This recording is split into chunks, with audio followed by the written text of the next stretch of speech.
नमस्कार दोस्तों, मेरा नाम है पूजा और आज मैं जो आपको कहानी सुनाने जा रही हूँ उसका शीर्षक है पंच परमेश्वर। यह मुंशी प्रेमचंद द्वारा लिखी एक लघु कथा है। लेकिन कहानी सुनाने से पहले एक निवेदन है कि प्लीज़ मेरे चैनल को सब्सक्राइब करें, लाइक करें और शेयर करें। तो प्रस्तुत है मुंशी प्रेमचंद द्वारा लिखी एक लघु कथा पंच परमेश्वर। जुम्मन शेख और अलगू चौधरी में गाढ़ी मित्रता थी। साझे में खेती होती थी, कुछ लेन देन में भी साझा था। एक को दूसरे पर अटल विश्वास था। जुम्मन जब हज करने गए थे तब अपना घर अलगू को सौंप गए थे और अलगू जब कभी भी बाहर जाते तो जुम्मन पर अपना घर छोड़ देते थे। उनमें न खान पान का व्यवहार था, न धर्म का नाता, केवल विचार मिलते थे। मित्रता का मूल मंत्र भी यही है। इस मित्रता का जन्म उसी समय हुआ जब दोनों मित्र बालक ही थे और जुम्मन के पूज्य पिता जुमराती उन्हें शिक्षा प्रदान करते थे। अलगू ने गुरुजी की बहुत सेवा की थी, खूब रकाबियाँ माजी, खूब प्याले धोए। उनका हुक्का एक क्षण के लिए भी विश्राम न लेने पाता था, क्योंकि प्रत्येक चिलम अलगू को आधे घंटे तक किताबों से अलग कर देती थी। अलगू के पिता पुराने विचारों के मनुष्य थे। उन्हें शिक्षा की अपेक्षा गुरु की सेवा शुश्रूषा पर अधिक विश्वास था। वह कहते थे, विद्या पढ़ने से नहीं आती, जो कुछ होता है गुरु के आशीर्वाद से। बस गुरुजी की कृपा दृष्टि चाहिए। अतएव यदि अलगू पर जुमराती शेख के आशीर्वाद अथवा सत्संग का कुछ फल ना हुआ तो यह मानकर संतोष कर लेगा कि विद्योपार्जन में उसने यथाशक्ति कोई बात उठा नहीं रखी। विद्या उसके भाग्य में ना थी तो कैसे आती। मगर जुमराती शेख स्वयं आशीर्वाद के कायल न थे। उन्हें अपने सोटे पर अधिक भरोसा था और उसी सोटे के प्रताप से आज आसपास के गांव में जुम्मन की पूजा होती थी। उसके लिखे हुए रहननामे या बैनामे कचहरी का मुहर्रिर भी कलम न उठा सकता था। हल्के का डाकिया, कांस्टेबल, तहसील का चपरासी सब उनकी कृपा की आकांक्षा रखते थे। अतएव अलगू का मान उनके धन के कारण था तो जुम्मन शेख अपनी अनमोल विद्या से ही सबके आदर पात्र बने थे। जुम्मन शेख की एक बूढ़ी खाला थी। उनके पास थोड़ी सी मिल्कियत थी, परंतु उनके निकट संबंधियों में कोई न था। जुम्मन ने लंबे चौड़े वादे करके वह मिल्कियत अपने नाम लिखवा ली। जब तक दान पात्र की रजिस्ट्री न हुई थी तब तक खाला जान का खूब आदर सत्कार किया गया। उन्हें खूब स्वादिष्ट पदार्थ खिलाए गए। हलवा पुलाव की वर्षा सी की गई। पर रजिस्ट्री की मोहर ने इन खातिरदारियों पर भी मानो मोहर लगा दी। जुम्मन की पत्नी करीमन रोटियों के साथ कड़वी बातों के भी कुछ तेज तीखे सालन भी देने लगी। जुम्मन भी निठुर हो गए। अब बेचारी खाला जान को प्रायः नित्य ही ऐसी बातें सुननी पड़ती थीं। बुढ़िया न जाने कब तक जिएगी। 2-3 बीघे ऊसर क्या दे दिया, मानो मोल ही ले लिया है। बघारी दाल के बिना रोटियां नहीं उतरती। जितना रुपया इसके पेट में झोंक चुके उतने से तो अब तक गांव मोल ले लेते। कुछ दिन खाला जान ने सुना और सहा, पर जब ना सहा गया तब जुम्मन से शिकायत की। जुम्मन ने स्थानीय कर्मचारी गृह स्वामी के प्रबंध में दखल देना उचित न समझा। कुछ दिन तक और यूं ही रो धोकर काम चलता रहा। अंत में एक दिन खाला ने जुम्मन से कहा, बेटा, तुम्हारे साथ मेरा निर्वाह न होगा। तुम मुझे रुपए दे दिया करो, मैं अपना पका खा लूँगी। जुम्मन ने धृष्टता के साथ उत्तर दिया, रुपए कहाँ यहाँ फलते हैं।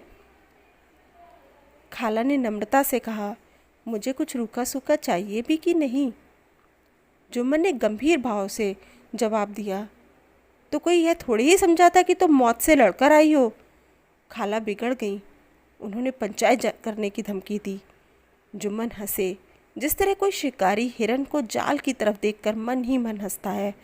वह बोले, हाँ ज़रूर पंचायत करो, फैसला हो जाए। मुझे भी यह रात दिन की खटखट पसंद नहीं।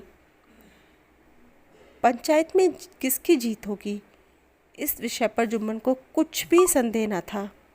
आसपास के गांव में ऐसा कौन था जो उसके अनुग्रहों का ऋणी न हो? ऐसा कौन था जो उसके शत्रु बनाने का साहस कर सके? किसमें इतना बल था जो उसका सामना कर सके? आसमान के फरिश्ते तो पंचायत करने आएंगे नहीं।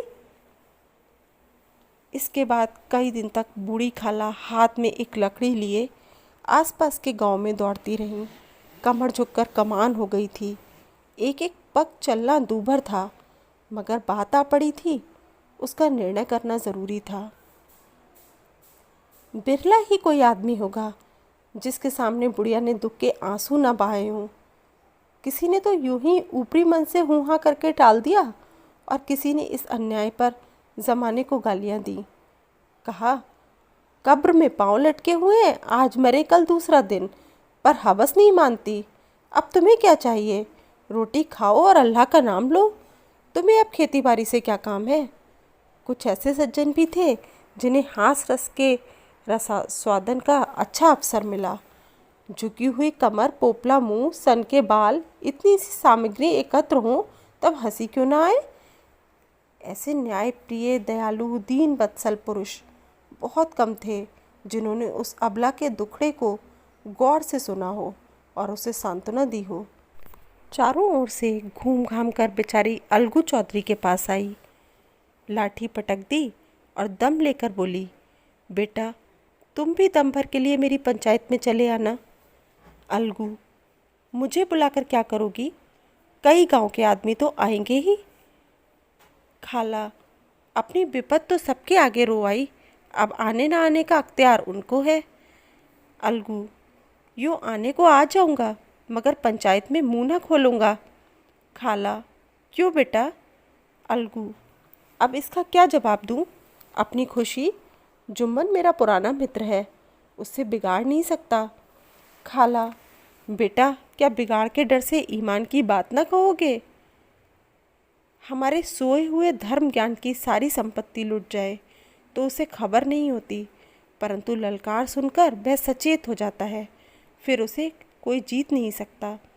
अलगू इस सवाल का कोई उत्तर न दे सका, पर उसके हृदय में ये शब्द गूंज रहे थे, क्या बिगाड़ के डर से ईमान की बात ना कहोगे? संध्या समय एक पेड़ के नीचे पंचायत बैठी। शेख जुम्मन ने पहले से ही फर्श बिछा रखा था। उन्होंने पान, इलायची, हुक्के, तंबाकू आदि का प्रबंध भी किया था। हाँ, वह स्वयं अलबत्ता अलगू चौधरी के साथ ज़रा दूर पर बैठे हुए थे। जब पंचायत में कोई आ जाता था तब दबे हुए सलाम से उसका स्वागत करते थे। जब सूर्य अस्त हो गया और चिड़ियों की कलरव युक्त पंचायत पेड़ों पर बैठी, तब यहाँ भी पंचायत शुरू हुई। फर्श की एक एक अंगुल जमीन भर गई, पर अधिकांश दर्शक ही थे। निमंत्रित महाशयों में से केवल वे ही लोग पधारे थे जिन्हें जुम्मन से अपनी कुछ कसर निकालनी थी। एक कोने में आग सुलग रही थी। नाई ताबड़तोड़ चिलम भर रहा था। यह निर्णय करना असंभव था कि सुलगते हुए उपलों से अधिक धुआं निकलता था या चिलम के दमों से। लड़के इधर उधर दौड़ रहे थे, कोई आपस में गाली गलौज करते और कोई रोते थे। चारों तरफ कोलाहल मच रहा था। गांव के कुत्ते इस जमाव को भोज समझकर झुंड के झुंड जमा हो गए थे। पंच लोग बैठ गए तो बूढ़ी खाला ने उनसे विनती की, पंचों, आज 3 साल हुए मैंने अपनी सारी जायदाद अपने भांजे जुम्मन के नाम लिख दी थी। इसे तो आप लोग जानते ही होंगे। जुम्मन ने मुझे ताहयात रोटी कपड़ा देना कबूल किया था। साल भर तो मैंने इसके साथ रो धोकर काटा, पर अब रात दिन का रोना नहीं सहा जाता। मुझे न पेट की रोटी मिलती है न तन का कपड़ा। बेकस बेबा हूँ, कचहरी दरबार नहीं कर सकती। तुम्हारे सिवा और किसको अपना दुख सुनाऊँ? तुम लोग जो राह निकाल दो उसी राह पर चलूँ। अगर मुझ में कोई ऐब देखो तो मेरे मुंह पर थप्पड़ मारो, जो मन में बुराई देखो तो उसे समझाओ, क्यों एक बेकस की आह लेता है। मैं पंचों का हुक्म सिर माथे पर चढ़ाऊंगी। रामधन मिश्र, जिनके कई आसामियों को जुम्मन ने अपने गांव में बसा लिया था, बोले, जुम्मन मियाँ किसे पंच बदते हो? अभी से इसका निपटारा कर लो, फिर जो पंच कहेंगे वही मानना पड़ेगा। जुम्मन को इस समय सदस्यों में विशेषकर वे ही लोग दिख पड़े जिनसे किसी न किसी कारण उसका वैमनस्य था। जुम्मन बोले, पंचों का हुक्म अल्लाह का हुक्म है, खाला जान जिसे चाहे उसे बदे, मुझे कोई ओजर नहीं। खाला ने चिल्लाकर कहा, अरे अल्लाह के बंदे, पंचों का नाम क्यों नहीं बता देता? कुछ मुझे भी तो मालूम हो। जुम्मन ने क्रोध से कहा, अब इस वक्त मेरा मुंह ना खुलवाओ, तुम्हारी बन पड़ी है, जिसे चाहो पंच बदो। खाला जान जुम्मन के आक्षेप को समझ गई। वह बोली, बेटा खुदा से डरो, पंच ना किसी के दोस्त होते हैं ना किसी के दुश्मन। कैसी बात कहते हो? और तुम्हारा किसी पर विश्वास ना हो तो जाने दो, अलगू चौधरी को तो मानते हो, लो मैं उसी को सरपंच बनती हूँ। जुम्मन शेख आनंद से फूल उठे, परंतु भावों को छिपाकर बोले, अलगू ही सही, मेरे लिए जैसे रामधन वैसे अलगू। अलगू इस झमेले में फंसना नहीं चाहते थे। वे कन्नी काटने लगे। बोले, खाला तुम जानती हो कि मेरी जुम्मन से गाढ़ी दोस्ती है। खाला ने गंभीर स्वर में कहा, बेटा दोस्ती के लिए कोई अपना ईमान नहीं बेचता। पंच के दिल में खुदा बसता है। पंचों के मुंह से जो बात निकलती है वह खुदा की तरफ से निकलती है। अलगू चौधरी सरपंच हुए। रामधन मिश्र और जुम्मन के दूसरे विरोधियों ने बुढ़िया को मन ही मन कोसा। अलगू चौधरी बोले, शेख जुम्मन, हम और तुम पुराने दोस्त हैं। जब काम पड़ा तुमने हमारी मदद की है और हम भी जो कुछ बन पड़ा तुम्हारी सेवा करते रहे हैं, मगर इस समय तुम और बूढ़ी खाला दोनों हमारी निगाह में बराबर हो। तुमको पंचों से जो कुछ अर्ज करनी हो करो। जुम्मन को पूरा विश्वास था कि अब बाजी मेरी है। अलगू यह सब दिखावे की बातें कर रहा है, अतएव शांत चित होकर बोले, पंचों 3 साल हुए, खाला जान ने अपनी जायदाद मेरे नाम हिब्बा कर दी थी। मैंने उन्हें ताहयात कपड़ा खाना देना कबूल किया था। खुदा गवाह है, आज तक मैंने खाला जान को कोई तकलीफ़ नहीं दी। मैं उन्हें अपनी माँ के समान समझता हूँ। उनकी खिदमत करना मेरा फ़र्ज़ है, मगर औरतों में ज़रा अनबन रहती है, उसमें मेरा क्या बस है। खाला जान मुझसे महावार खर्च अलग मांगती हैं। जायदाद जितनी है वह पंचों से छिपी नहीं, उससे इतना मुनाफा नहीं होता कि महावार खर्च दे सकूं। इसके अलावा हिब्बानामे में महावार खर्च का कोई जिक्र नहीं तो मैं भूल कर भी इस झमेले में ना पड़ता। बस मुझे यही कहना है, आइंदा पंचों का अख्तियार है, जो फैसला चाहे करें। अलगू चौधरी को हमेशा कचहरी से काम पड़ता था, अतः वह पूरा कानूनी आदमी था। उसने जुम्मन से जिरह शुरू की। एक एक प्रश्न जुम्मन के हृदय पर हथौड़े की चोट की तरह पड़ता था। रामधन मिश्र इन प्रश्नों पर मुग्ध हुए जाते थे। जुम्मन चकित थे कि अलगू को क्या हो गया। अभी तक यह अलगू मेरे साथ बैठा हुआ कैसी कैसी बातें कर रहा था, इतनी ही देर में ऐसी काया पलट हो गई कि मेरी जड़ खोदने पर तुला हुआ है। ना मालूम कब की कसर यह निकाल रहा है। क्या इतने दिनों की दोस्ती कुछ भी काम ना आएगी? जुम्मन शेख तो इसी संकल्प विकल्प में पड़े हुए थे। इतने में अलगू ने फैसला सुनाया। जुम्मन शेख, पंचों ने इस मामले पर विचार किया। उन्हें यह नीति संगत मालूम होता है कि खाला जान को माहवार खर्च दिया जाए। हमारा विचार है कि खाला की जायदाद से इतना मुनाफा अवश्य होता है कि माहवार खर्च दिया जा सके। बस यही हमारा फैसला है। अगर जुम्मन को खर्च देना मंजूर ना हो तो हिब्बानामा रद्द समझा जाए। यह फैसला सुनते ही जुम्मन सन्नाटे में आ गए। जो अपना मित्र हो वह शत्रु का व्यवहार करे और गले पर छुरी फेरे, इसे समय की हेर फेर के सिवा और क्या कहें। जिस पर पूरा भरोसा था उसने समय पड़ने पर धोखा दिया। ऐसे ही अवसरों पर झूठे सच्चे मित्रों की परीक्षा की जाती है। यही कलयुग की दोस्ती है। अगर लोग ऐसे कपटी धोखेबाज न होते तो देश में आपत्तियों का प्रकोप क्यों होता। यह हैजा, प्लेग आदि व्याधियाँ दुष्कर्मों के ही दंड हैं। मगर रामधन मिश्र और अन्य पंच अलगू चौधरी की इस नीति परायणता की प्रशंसा जी खोल कर रहे थे।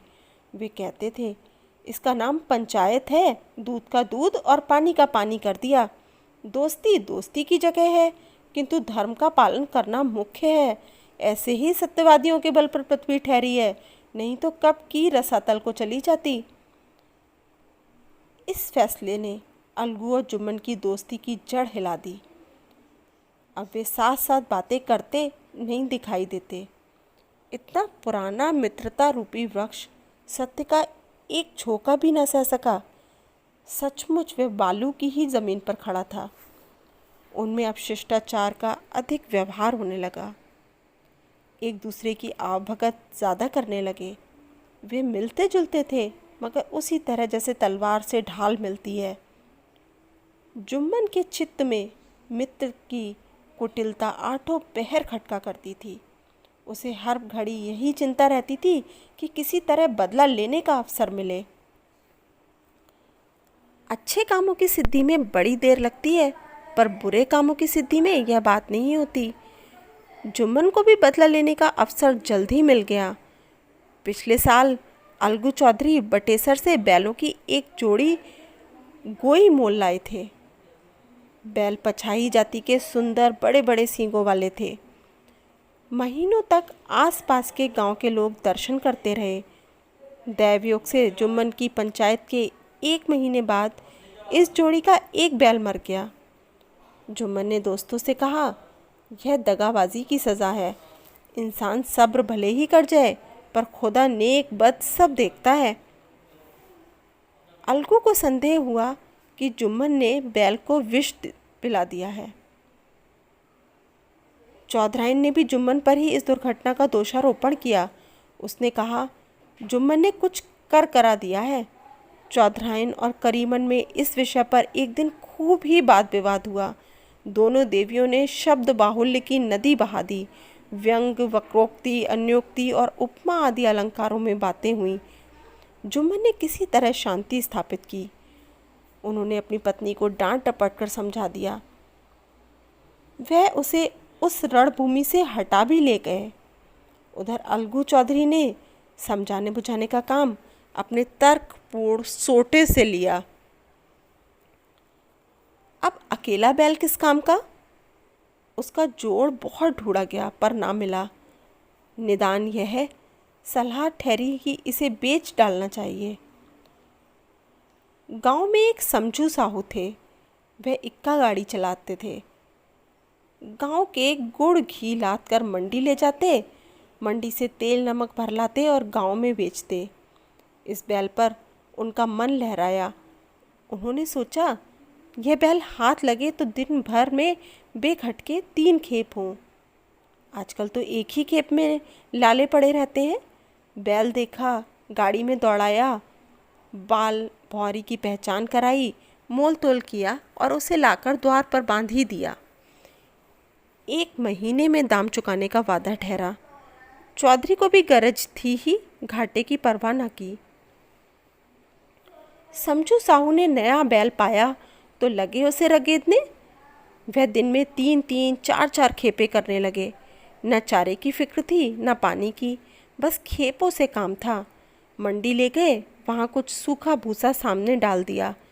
बेचारा जानवर अभी दम भी न लेने पाया था कि फिर जोत दिया। अलगू चौधरी के घर तो चैन की बंशी बजती थी। बैल राम छठे छमाए कभी बहली में जोते जाते थे। खूब उछलते कूदते और कोसों तक दौड़ते चले जाते थे।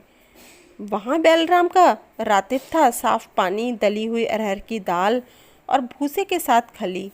और यही नहीं, कभी कभी घी का स्वाद भी चखने को मिल जाता था। शाम सवेरे एक आदमी खरहरे करता, पोंछता और सहलाता था। कहाँ वह सुख चैन, कहाँ यह 8 पहर की खपत। महीने भर में ही वह घिस सा गया। इक्के का जुआ देखते ही उसका लहू सूख जाता था।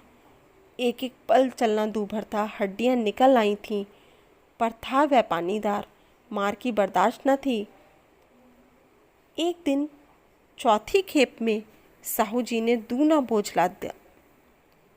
दिन भर का थका जानवर पैर न उठते थे, पर साहू जी के कोड़े फटकारने लगे। बस फिर क्या था, बैल कलेजा तोड़ कर चला। कुछ दूर दौड़ा और चाहा कि ज़रा दम ले लूं, पर साहू जी को जल्द पहुंचने की फिक्र थी।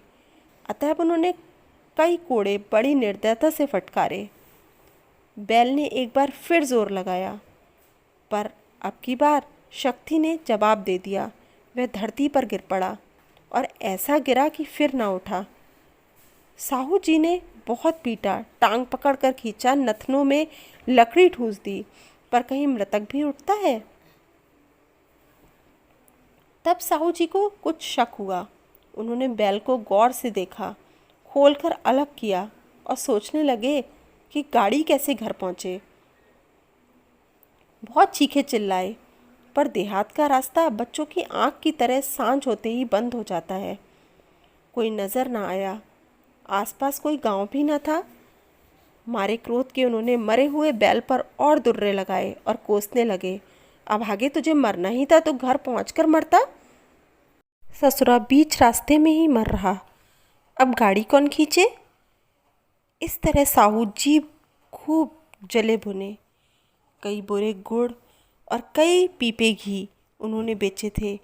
200-250 रुपये कमर में बांधे थे। इसके सिवा गाड़ी पर कई बोरे नमक के थे, अतः छोड़कर जा भी न सकते थे। लाचार बेचारे गाड़ी पर ही लेट गए। वहीं रत जगा करने की ठान ली, चिलम पी, गाया, फिर हुक्का पिया। इस तरह साहू जी आधी रात तक नींद को बहलाते रहे। अपनी जान में तो वह जागते ही रहे, पर पौ फटते ही जो नींद टूटी और कमर हाथ पर रखा तो थैली गायब। घबरा कर इधर उधर देखा तो कई कनस्तर तेल भी नदारद। अफसोस में बेचारे ने सिर पीट लिया और पछाड़ खाने लगा। प्रातःकाल रोते बिलखते घर पहुँचे। सहुआइन ने जब यह पूरी सुनवानी सुनी तब पहले तो रोई, फिर अलगू चौधरी को गालियां देने लगी। निगोड़े ने ऐसा कुलच्छनी बैल दिया कि जन्म भर की कमाई लुट गई। इस घटना को कई महीने बीत गए। अलगू जब अपने बैल के दाम मांगते तब साहू और सहुआइन दोनों ही झल्लाए हुए कुत्ते की तरह चढ़ बैठते और अंड बंड बकने लगते। वाह, यहाँ तो सारे जन्म की कमाई लुट गई, सत्यानाश हो गया, इन्हें दामों की पड़ी है। मुर्दा बैल दिया था, उस पर दाम मांगने चले हैं। आंखों में धूल झोंक दी, सत्यानाशी बैल गले बांध दिया। हमें निरा पोंगा ही समझ लिया है, हम भी बनिए के बच्चे हैं, ऐसे बुद्धू कहीं और होंगे। पहले जाकर किसी गड्ढे में मुंह धोआओ, तब दाम लेना। ना जी मानता हो तो हमारा बैल खोल ले जाओ, महीना भर के बदले 2 महीना जोत लो, और क्या लोगे। चौधरी के अशुभ चिंतकों की कमी न थी। ऐसे अवसरों पर भी वे भी एकत्र हो जाते और साहू जी के बर्राने की पुष्टि करते, परंतु 150 रुपये के इस तरह हाथ धो लेना आसान न था। एक बार वह भी गर्म पड़े। साहू जी बिगड़कर लाठी ढूंढने घर में चले गए। अब सहुआइन ने मैदान लिया। प्रश्नोत्तर होते होते हाथापाई की नौबत आ पहुंची। सहुआइन ने घर में घुसकर किवाड़ बंद कर लिए। शोरगुल सुनकर गांव के भले मानस जमा हो गए। उन्होंने दोनों को समझाया। साहू जी को दिलासा देकर घर से निकाला। वे परामर्श देने लगे कि इस तरह से काम न चलेगा, पंचायत कर लो, जो कुछ तय हो जाए उसे स्वीकार कर लो। साहू जी राजी हो गए। अलगू ने भी हामी भर ली। पंचायत की तैयारियां होने लगीं। दोनों पक्षों ने अपने अपने दल बनाने शुरू किए। इसके बाद तीसरे उसी वृक्ष के नीचे पंचायत बैठी। वही संध्या का समय था। खेतों में कौवे पंचायत कर रहे थे। विवादग्रस्त विषय था यह कि मटर की फलियों पर उनका कोई स्वत्व नहीं है या नहीं, और जब तक यह प्रश्न हल ना हो जाए तब तक वे रखवाले की पुकार पर अपनी अप्रसन्नता प्रकट करना आवश्यक समझते थे। पेड़ की डालियों पर बैठी शुक मंडली में यह प्रश्न छिड़ा हुआ था कि मनुष्यों को उन्हें बेमुरब्बत कहने का क्या अधिकार है, जब उन्हें स्वयं अपने मित्रों से दगा करने में भी संकोच नहीं होता। पंचायत बैठ गई तो रामधन मिश्र ने कहा, अब देरी क्या है, पंचों का चुनाव हो जाना चाहिए। बोलो चौधरी, किस किस को पंच बदते हो? अलगू ने दीन भाव से कहा, समझू साहू ही चुन ले। समझू खड़े हुए और कड़क कर बोले, मेरी ओर से जुम्मन शेख। जुम्मन का नाम सुनते ही अलगू चौधरी का कलेजा धक धक करने लगा, मानो किसी ने अचानक थप्पड़ मार दिया हो। रामधन अलगू के मित्र थे, वह बात को ताड़ गए। पूछा, क्यों चौधरी, तुम्हें कोई उज्र तो नहीं? चौधरी ने निराश होकर कहा, नहीं, मुझे क्या उज्र होगा। अपने उत्तरदायित्व का ज्ञान बहुधा हमारे संकुचित व्यवहारों का सुधारक होता है। जब हम राह भूलकर भटकने लगते हैं, तब यही ज्ञान हमारा विश्वसनीय पथ प्रदर्शक बन जाता है। पत्र संपादक अपनी शांति कुटी में बैठा हुआ किसी धृष्टता और स्वतंत्रता के साथ अपनी प्रबल लेखनी से मंत्रिमंडल पर आक्रमण करता है, परंतु ऐसे अवसर आते हैं जब वह स्वयं मंत्रिमंडल में सम्मिलित होता है। मंडल के भवन में पग धरते ही उसकी लेखनी कितनी मर्मज्ञ, कितनी विचारशील, कितनी न्यायपरायण हो जाती है, इसका कारण उत्तरदायित्व का ज्ञान है। नवयुवक युवावस्था में कितना उद्दंड रहता है, माता पिता उसकी ओर से कितने चिंतित रहते हैं, वे उसे कुल कलंक समझते हैं, परंतु थोड़े ही समय में परिवार का बोझ सिर पर पड़ते ही वह अव्यवस्थित चित्त उन्मुख युवक कितना धैर्यशील, कैसा शांत चित्त हो जाता है, यह भी उत्तरदायित्व के ज्ञान का ही फल है। जुम्मन शेख के मन में भी सरपंच का उच्च स्थान ग्रहण करते ही अपनी जिम्मेदारी का भाव पैदा हुआ। उसने सोचा, मैं इस वक्त न्याय और धर्म के सर्वोच्च आसन पर बैठा हूँ। मेरे मुंह से इस समय जो कुछ निकलेगा वह देववाणी के सदृश है, और देववाणी में मेरे मनोविकारों का कदापि समावेश न होना चाहिए। मुझे सत्य से जौ भर भी टलना उचित नहीं। पंचों ने दोनों पक्षों के से सवाल जवाब करने शुरू किए। बहुत देर तक दोनों दल अपने अपने पक्ष का समर्थन करते रहे। इस विषय में तो सब सहमत थे कि समझू को बैल का मूल्य देना चाहिए, परंतु दो महाशय इस कारण रियासत करना चाहते थे कि बैल के मर जाने से समझू को हानि हुई। इसके प्रतिकूल दो सभ्य मूल के अतिरिक्त समझू को दंड भी देना चाहते थे, जिससे फिर किसी को पशु के साथ ऐसी निर्दयता करने का साहस न हो। अंत में जुम्मन ने फैसला सुनाया, अलगू चौधरी और समझू साहू, पंचों ने तुम्हारे मामले पर अच्छी तरह विचार किया। समझू को उचित है कि बैल का पूरा दाम दे। जिस वक्त उन्होंने बैल लिया उसे कोई बीमारी न थी। अगर उसी समय दाम दे दिए जाते तो आज समझू उसे फेर लेने का आग्रह न करते। बैल की मृत्यु केवल इस कारण हुई कि उससे बड़ा कठिन परिश्रम लिया गया और उसके दाने चारे का कोई अच्छा प्रबंध न किया गया। रामधन मिश्र बोले, समझू ने बैल को जानबूझकर मारा है, अतः उसे दंड देना चाहिए। जुम्मन बोले, यह दूसरा सवाल है, हमको इससे कोई मतलब नहीं। झगड़ू साहू ने कहा, समझू के साथ कुछ रियायत होनी चाहिए। जुम्मन बोले, यह अलगू चौधरी की इच्छा पर निर्भर है, वह रियायत करे तो उनकी भलमनसी। अलगू चौधरी फूले न समाये, उठ खड़े हुए और जोर से बोले, पंच परमेश्वर की जय। इसके साथ ही चारों ओर प्रतिध्वनि हुई, पंच परमेश्वर की जय। प्रत्येक मनुष्य जुम्मन की नीति को सराहता था। इसे कहते हैं न्याय। यह मनुष्य का काम नहीं, पंच में परमेश्वर वास करते हैं, यह उन्हीं की महिमा है। पंच के सामने खोटे को कौन खरा कह सकता है। थोड़ी देर बाद जुम्मन अलगू के पास आए और उनके गले लिपट कर बोले, भैया, जब से तुमने मेरी पंचायत की तब से मैं तुम्हारा प्राण घातक शत्रु बन गया था, पर आज मुझे ज्ञात हुआ कि पंच के पद पर बैठकर न कोई किसी का दोस्त होता है न दुश्मन। न्याय के सिवा उसे कुछ और नहीं सूझता। आज मुझे विश्वास हो गया कि पंच की ज़बान से खुदा बोलता है। अलगू रोने लगे। इस पानी से दोनों के दिलों का मैल धुल गया। मित्रता की मुरझाई हुई लता फिर हरी हो गई।